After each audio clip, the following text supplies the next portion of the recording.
أعوذ بالله من الشيطان الرجيم. بسم الله الرحمن الرحيم. ومثل الذين ينفقون أموالهم ابتغاء مرضات الله وتثبيتا من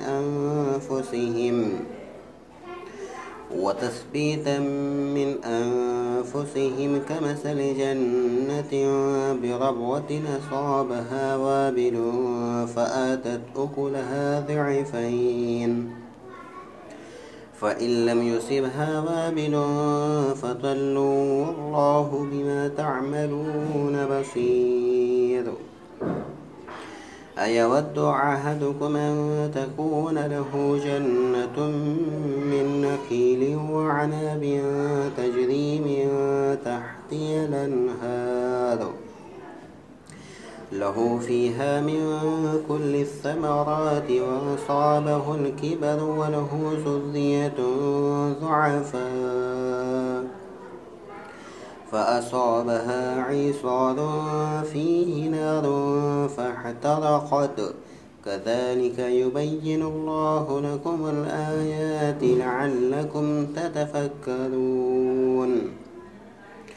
يا أيها الذين آمنوا أنفقوا من طيبات ما كسبتم ومما أخرجنا لكم من الأرض ولا تيمموا الخبيث منه تنفقون ولستم بآخذيه إلا أن تغمضوا فيه واعلموا أن الله غني حميد. الشيطان يعيدكم الفقر ويأمركم بالفحشاء والله يعيدكم مغفرة منه وفضلا والله واسع عليم. يؤتي الحكمة من يشاء ومن يؤت الحكمة فقد أوتي خيرا كثيرا وما يذكر إلا أولو الألباب.